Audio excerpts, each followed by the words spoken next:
Hello, vinyl community. Bill here again. I hope you're all keeping well.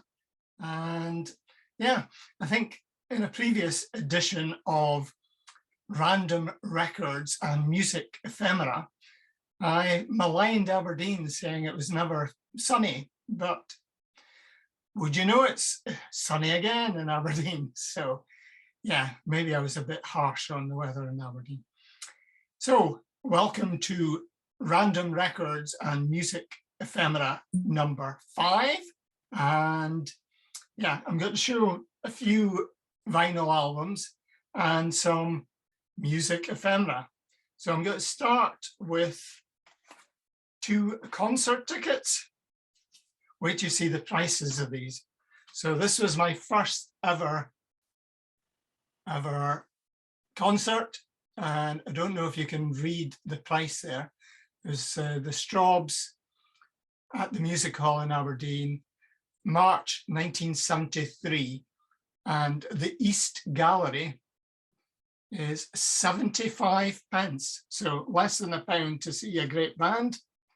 And then same year, but the end of the year, this shows inflation here, because the North Gallery was 90 pence. But yeah, 90 pence, 15 pence rise in 9 months. So Hawkwind saw them, yeah, this isn't long after Silver Machine, but loved the show. And then I'm going to show my first album today. This is great. This is Van Morrison from 2019. And it's 3 Chords and the Truth.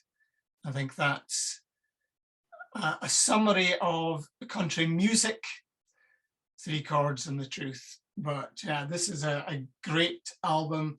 Musicianship is fabulous. Gatefold gives all the details of all the players. So we've got Colin Griffin on drums, Pete Hurley on bass, and then Richard Dunn on Hammond organ. There's Stuart McElroy on piano and Dave Keary on electric guitar, and Jay Berliner on acoustic guitar on some of these tracks. But yeah, the Fame Will Eat Your Soul, or Fame Will Eat the Soul, is great. And Early Days is a really nice track from this collection as well. So double vinyl album, Van Morrison's 3 Chords and the Truth. I must get round to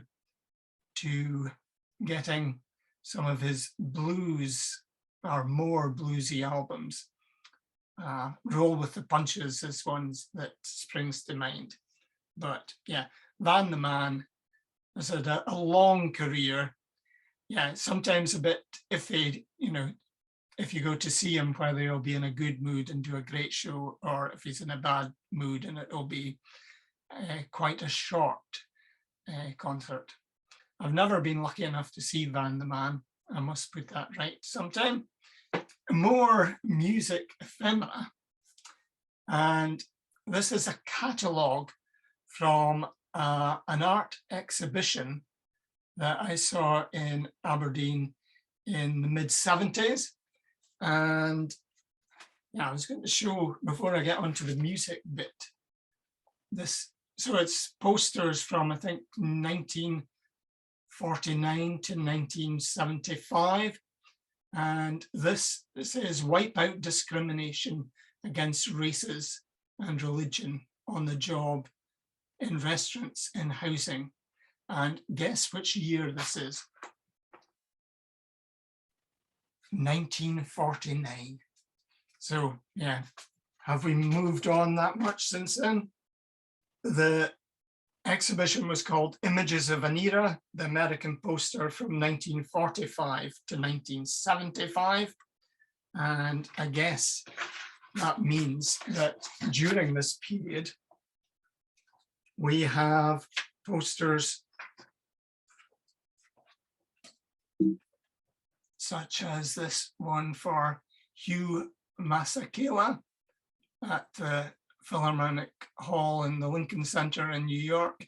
And yes, a poster of Mr. Bob Dylan, Jim Kweskin's Jug Band, and Electric Train, and you can see Big Brother and the Holding Company. So this was pretty much poster art from California area.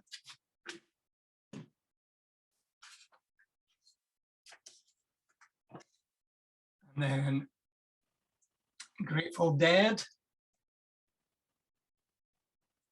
at the Avalon Ballroom. And then Junior Wells and his Chicago Blues Band. So you can see the psychedelic sort of colors, etc. of this. Procol Harum, Santana.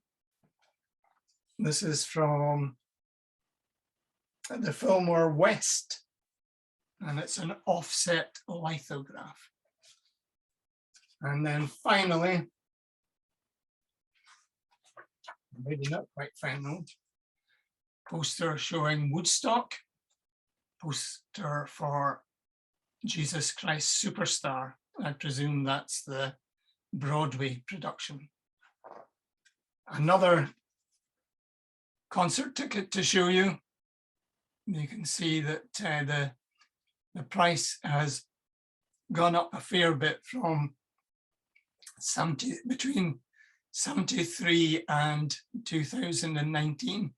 So we're now £45 for a seat to see the wonderful Alice Cooper. And now I'm going to show another double album. This is The Free Story. Now this is the Canadian import, limited Canadian edition, and this is number, well, it's a James Bond one, 00736. Nice photo of the band, and inside nice gatefold with Paul Rogers and co. And yeah, this is you probably know the sort of black cover with the spotlight on the, I think, the drum kit. And this one's got I'm a Mover. We've got How Would You Not Have, All Right Now, Fire and Water, Be My Friend, Mr. Big, The Stealer, The Hunter, and My Brother Jake, as well as Heartbreaker. So a really good double album on the Island label. Then two Beatles related ephemera. This is a photo of George and Paul performing at the Caird Hall in Dundee on the 20th of October 1964. So I think the copyright for the photograph is owned by Dundee City Council, and they sell this at the McManus Art Gallery in Dundee. Well worth a visit, really good exhibitions. And the other thing I wanted to show was another Sunday Times magazine. This one's from November 1999, and it says, Hello, Goodbye, the Last Days of the Beatles. John McCullen's Lost Archive. So this actually looks as though, you know, they've come across John Lennon dead as maybe a result of a car accident, or as we'll see, it could be a drowning. But some interesting photographs. I don't know if you can see that balloon or zeppelin at the top. It says BA can't get it up. Now, there's a lot going on with BA at the moment, but this is the London Eye before it was erected on the south side of the River Thames, not far from the Houses of Parliament. But if I turn to the photos of the Beatles, it says, it seemed a strange assignment for a war photographer, but when the Beatles commissioned Don McCullum in 1968, hostilities in the band were beginning to escalate. It says the photographs were used by Apple, then the negatives were returned to McCullum, who lodged them in the Paris archives of the Magnum Photographic Agency for more or less forgot about them for the next 31 years. And I guess you've seen that photograph or a variation from that same shoot on the blue and red albums. And some very Lewis Carroll type photographs, or Lewis Carroll inspired photographs, maybe. The Beatles with John Lennon with a funny pose in front of the Tower Bridge. And yeah, that small one is John Lennon having a lie down by the river. I'd like to show some of the adverts from these magazines. So this is 1999. A funky fish shower radio, only $14.95. And a Minolta camera that you can have around your neck. Little did they know that mobile phones would replace that. And then Bryant Homes. That's the Beatles and their the Lost Archive by Don McCullum. Move on to another record, and this is Sweet Harmony by Maria Maldower. And this is a fantastic record, really good. I'm not sure if this was ahead of Midnight at the Oasis or not, but yeah. On this, we've got Sweet Harmony by Smokey Robinson. She does a beautiful, beautiful rendition of that. And then we've got I Can't Stand It, John the Generator, and We Just Couldn't Say Goodbye. So Maria Maldower. I think she also does a great blues album. Keep referring to blues albums, but Mean Woman Blues, another solid 5-star album from Maria Maldower. And Steely Dan, Can't Buy a Thrill. Really interesting cover, this. Very pop art inspired, but yeah, this is from 72. And on here we open with Do It Again, and on side one, and the opener in side two is Reeling in the Years, Reeling in the Years. But Dirty Work's on here, and Turn That Heartbeat Over Again. It says A Solemn Prayer for Peace. Fantastic album by Walter Becker and Donald Fagen. And they've got other members of the band include Jeff Skunk Baxter on guitar, pedal steel guitar, and Spanish guitar.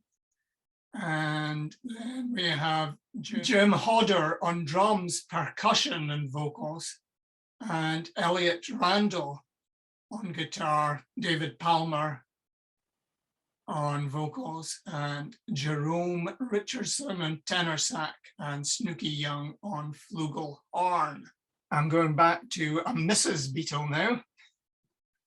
And this was from an exhibition of photographs by Linda McCartney that I saw in the Calvin Grove Museum in Glasgow. And this is Linda's photograph of B.B. King. And yeah, She was a very talented photographer. Will I be controversial and say she was a better photographer than she was a keyboard player? I'll leave it there. You decide. And then that was a postcard from that exhibition. And now we've got some postcards. I showed you the catalogue from the exhibitionism show that was down in, I think, the Saatchi Gallery in London. So here are some postcards from the same exhibition. So these are the extracts from Keith Richards' diary. We've got one of Ronnie Wood's guitars. We've got, what's that, 5 of Mick Jagger's harmonicas. A Marine Band harmonica. And then we've got a Charlie Watts drum kit. And we're going to close up this edition of Random Records and Music Ephemera with the front man of a great band, who then went on to have many solo records with the same title. I'm speaking about Peter Gabriel, of course, and this is Shaking the Tree, 20 Golden Greats. I'm thinking I maybe was a bit shortchanged with this, because prior to this collection, you used to get 20 Golden Greats. Greatest hits albums usually had 20 on them, or if it was Elvis, you'd get 40. But this has got Salisbury Hill, Sledgehammer, Shaking the Tree, Don't Give Up, with, am I right in thinking Kate Bush was on vocals on that? And Games Without Frontiers and Biko. Really good album, and interesting sleeve notes with who played on each track. And Robert Fripp appears on a lot of these tracks. So, and you can see the album sleeves that were all by albums called Peter Gabriel. So how did you know which one to ask for? Did you use it as the melting face, or the car bonnet in the rain, or the hood? Hope you've enjoyed this edition of Random Records. Not quite a whack-a-mole, but yeah, just a collection of random records and some music ephemera in the form of concert tickets, postcards, and magazines. Bye just now. Take care.